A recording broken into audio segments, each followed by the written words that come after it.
ইনশাল্লাহ বিএনপি দায়িত্ব পেলে, জনগণের ভোটে নির্বাচিত হয়ে বিএনপি ভারপ্রাপ্ত চেয়ারম্যান প্রধানমন্ত্রীত্বের দায়িত্ব নিলে আপনি দেখবেন বাংলাদেশের অবশ্যই আমি মনে করি উন্নত বাংলাদেশ পৌঁছাতে পারবে, কাঙ্ক্ষিত লক্ষ্যে যারা তারেক রহমান নিয়ে যেতে পারবেন। উনি যেটা বলছেন সেটা অন্তরে ধারণ করেন এবং সেটা করবেন ইনশাল্লাহ।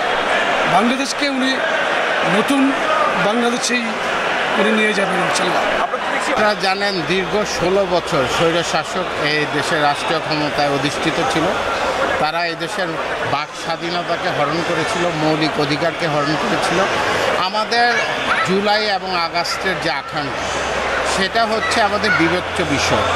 আমরা রাজনীতি করি গণমানুষের কল্যাণের জন্য। আপনারা জানেন আমাদের ভারপ্রাপ্ত চেয়ারম্যান শহীদ পরিবারদের সম্মাননা জানানোর জন্য আজকের এই আয়োজন করেছেন। এটা আমাদের একটি ক্ষুদ্র প্রচেষ্টা, কিন্তু আমরা এই ক্ষুদ্র প্রচেষ্টার মাধ্যমে তাদেরকে সম্মানিত করছি। ইনশাল্লাহ আশা রাখব যদি দেশনেত্রী বেগম খালেদা জিয়া এবং আগামী রাষ্ট্রনায়ক তারেক রহমান যদি রাষ্ট্রীয় ক্ষমতায় অধিষ্ঠিত হয়, ইনশাল্লাহ আমরা এই শহীদ পরিবারের কল্যাণের জন্য কাজ করব। সর্বস্তরের নেতাকর্মীকে নিয়ে আমরা দেশের যারা শহীদ হয়েছেন শহীদ পরিবারকে পুনর্বাসন করার জন্য কাজ করব। তারা যাতে সামাজিকভাবে, পারিবারিকভাবে, রাষ্ট্রীয়ভাবে পুনর্বাসন হয় সেজন্য আমরা কাজ করব। আন্দোলন সংগ্রামে অবসরের পরে তারপরে বাংলাদেশের সমস্ত আপামর জনগণ, ছাত্র জনতা, শ্রমিকদের সাথে নিয়ে সেই খুনি হাসিনা পলাতে বাধ্য হয়েছে। তিনি তার এই বিভিন্ন বাহিনী দিয়ে বাংলাদেশের অর্থনীতি থেকে শুরু করে এমন কোনো কাজ নাই যে বাংলাদেশের মেরুদণ্ডকে ভেঙে দিয়েছে।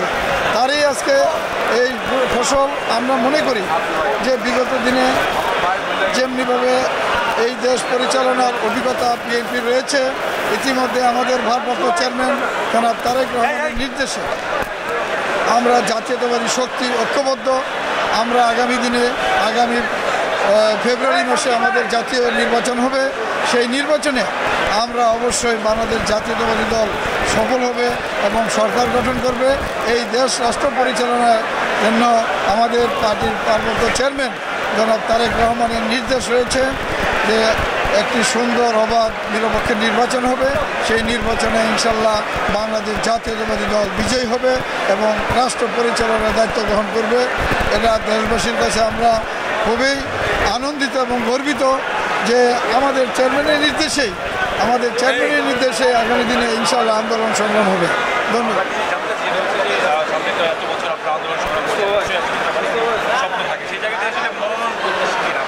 আমি অবশ্যই মনোনয়ন প্রত্যাশী। আমি গত উপনির্বাচনে এমপি হিসেবে আমি মনোনয়ন চেয়েছি।